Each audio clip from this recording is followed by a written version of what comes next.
सांझ की हल्की धूप पुराने पीपल की छाया में धीरे धीरे उतर रही थी। मैं उसी चबूतरे पर बैठा था जहाँ कभी हम घंटों बातें किया करते थे। आज वहाँ सिर्फ सन्नाटा था, मगर मेरे भीतर उसकी आवाज़ अब भी जिंदा थी।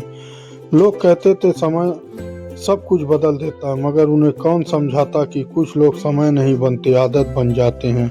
और आदतें इंसान से छूट सकती हैं, दिल से कभी नहीं जाती। मैंने जेब से वह पुराना कागज निकाला जिसे वर्षों से संभाल रखा था। उस पर उसके हाथों की लिखावट अब हल्की पड़ चुकी थी, मगर हर अक्षर आज भी मेरी धड़कनों को पहले जैसा बेचैन कर देता था। उसका नाम सिया था। साधारण चेहरा, सादा पहनावा और बेहद शांत स्वभाव। वह भीड़ में अलग दिखने वाली लड़की नहीं थी, मगर जिसने उसे एक बार समझ लिया वह उसे कभी भूल नहीं सकता था। हमारी पहली मुलाकात किसी कहानी जैसी नहीं थी। ना कोई बारिश हुई, ना कोई फिल्मी दृश्य बना। बस गांव के पुराने पुस्तकालय में एक ही पुस्तक उठाने के लिए हमारे हाथ साथ में बढ़े थे। उसने पुस्तक मुस्कुरा कर हाथ पीछे खींच लिया। मैंने पुस्तक उसकी ओर बढ़ा दी। उसने धीरे से कहा, पहले पढ़ लीजिए, मुझे जल्दी नहीं है। उसकी वह एक बात मेरे मन में उतर गई। उस दिन पहली बार लगा कि विनम्रता भी किसी इंसान की सबसे बड़ी सुंदरता हो सकती है।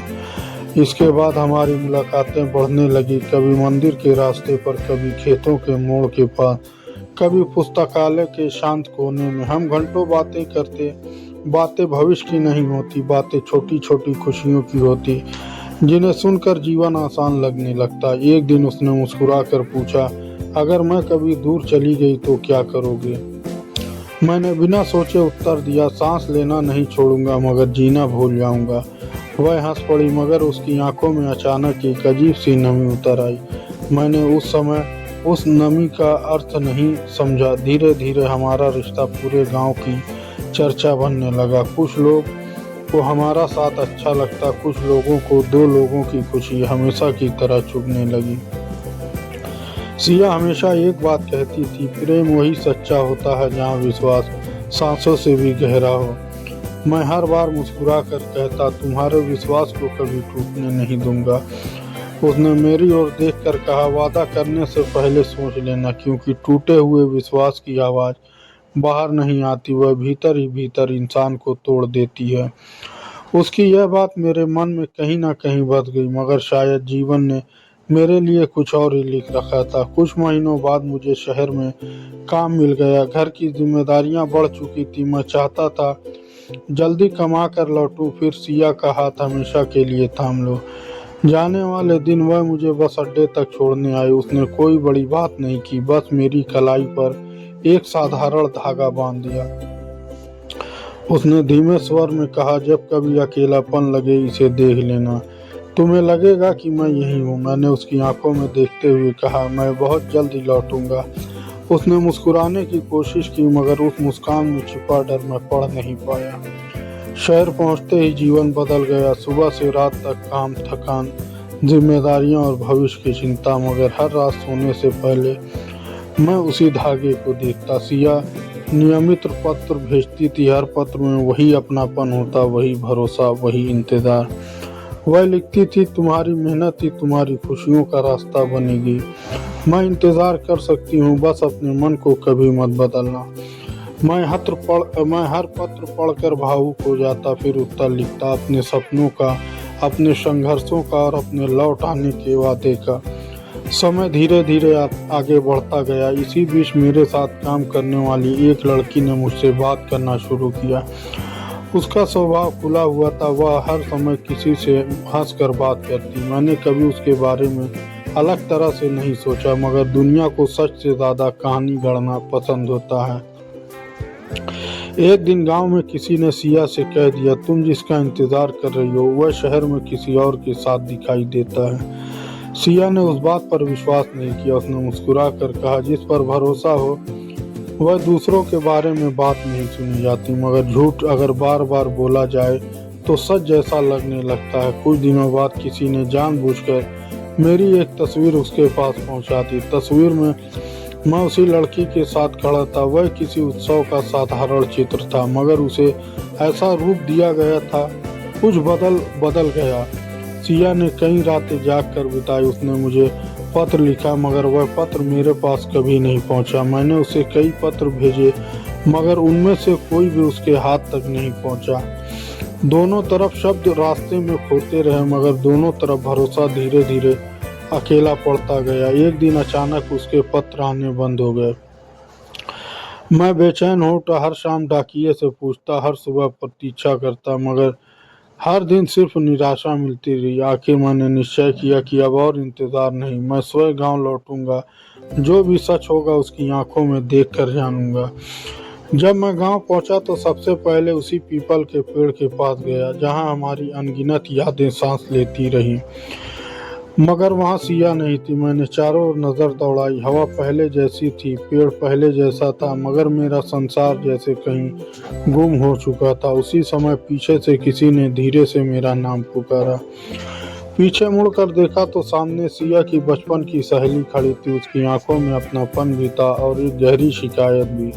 वह कुछ पल तक मुझे चुपचाप देखती रही। उसने धीमे स्वर में कहा, तुम बहुत देर से लौटे हो। मैंने बेचैन होकर पूछा, सिया कहाँ है? मुझे उसी से मिलना। उसने गहरी सांस लेते हुए उत्तर दिया, वह यही है, मगर अब पहले वाली सिया नहीं रही। मेरे भीतर अनगिनत प्रश्न एक साथ उठ खड़े हुए। मैं बिना कुछ बोले उसके पीछे पीछे चल पड़ा। कुछ दूर एक छोटे से आंगन में सिया तुलसी में जल चढ़ा रही थी। उसके चेहरे पर पहली जैसी शांति थी, मगर मुस्कान कहीं खो चुकी थी। उसने मेरी आहट सुनी तो पल भर के लिए ठिठक गई, मगर उसने पीछे मुड़ने में भी कुछ क्षण लगा दिए। शायद वह अपने आंसुओं को आंखों में ही रोक लेना चाहती थी। जब उसने मेरी ओर देखा तो जैसे समय थम गया। ना उसने मुस्कुराया, ना मैंने। दोनों की आंखों बरसों की दूरी एक पल में नप रही थी। मैंने कांपते स्वर में कहा, सिया तुमने पत्र लिखना क्यों छोड़ दिया? उसने मेरी आंखों में देखते हुए पूछा, पहले तुम ये बताओ, तुमने जवाब देना क्यों छोड़ दिया? मैं स्तब्ध रह गया। मैंने धीरे से कहा, मैंने तो हर पत्र का उत्तर भेजा था। वह भी उतनी हैरानी से मुझे देखने लगी। उसने घर के भीतर जाकर एक पुराना कपड़े का थैला लाकर मेरे सामने रख दिया। उस थैले में मेरे लिखे केवल 2 पत्र थे, बाकी सब खाली था। मैंने अपनी गठरी खोली, उसमें उसके भेजे केवल 3 पत्र थे, बाकी कोई नहीं। हम दोनों एक दूसरे को देखते रह गए। अब समझ आ चुका था कि हमारे बीच प्रेम नहीं टूटा था, हमारे बीच पहुंचने वाले रास्ते तोड़ दिए गए थे। तभी सिया की सहेली ने सर झुकाकर सच बता दिया। उसने कहा, गांव के कुछ लोगों को तुम्हारा साथ पसंद नहीं था। उन्होंने ही कई पत्र बीच रास्ते से रोक लिए, तो कुछ तुम्हारे घर तक पहुंचे ही नहीं, कुछ सिया तक आने नहीं दिए।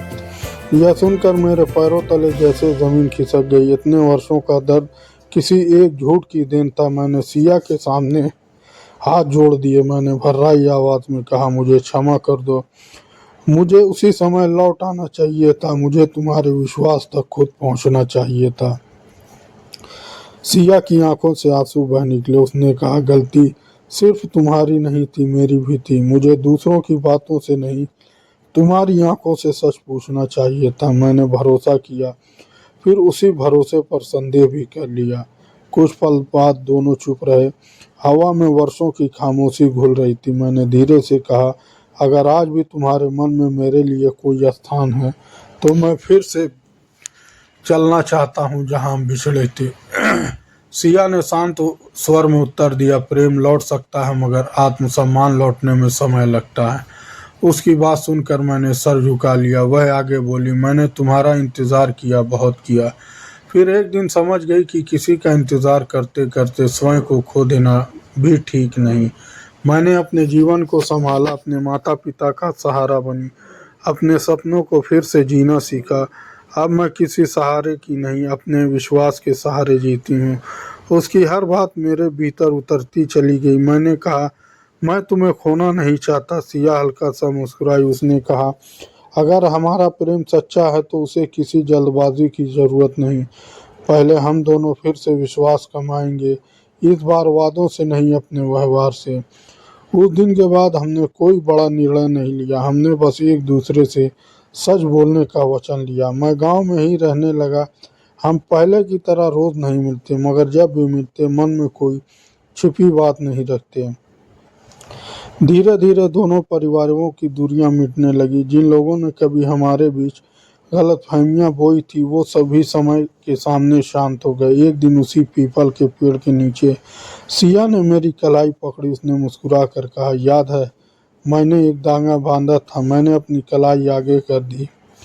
वह पुराना धागा अब नहीं था, मगर उसका निशान अब भी मेरे मन पर अब भी था। सिया ने एक नया धागा बांधा। उसने कहा, इस बार यह धागा तुम्हें मेरी याद नहीं दिलाएगा, तुम्हें सच बोलने, विश्वास निभाने और किसी तीसरे को हमारे बीच कभी न आने देने की याद दिलाएगा। मैंने उसकी ओर देखते हुए कहा, तुम आज भी मेरी आदत हो। वह मुस्कुराई और बोली, नहीं, अब मैं सिर्फ तुम्हारी आदत नहीं, मैं तुम्हारा विश्वास हूँ, और विश्वास कभी आदत बनकर नहीं जीता, वह जीवन बनकर साथ चलता है। उसकी बात सुनकर मेरी आंखें नम हो गई। मुझे समझ आ गया कि प्रेम किसी को पा लेना नहीं होता, प्रेम किसी से सम्मान, उसके विश्वास और उसके मन की शांति को अपने से पहले रखना भी होता है। उस दिन डूबते सूरज की लालिमा हम दोनों के साथ साथ घर की ओर चल पड़े। इस बार किसी वादे का शोर नहीं था, कहानी का संदेश। जो लोग केवल आदत बनते हैं वो समय के साथ छूट जाते हैं, लेकिन जो विश्वास बन जाते हैं वो जीवन भर दिल में बसे रहते हैं। प्रेम तभी सच्चा होता है जब उसमें आत्मसम्मान, सत्य और विश्वास तीनों सुरक्षित रहें।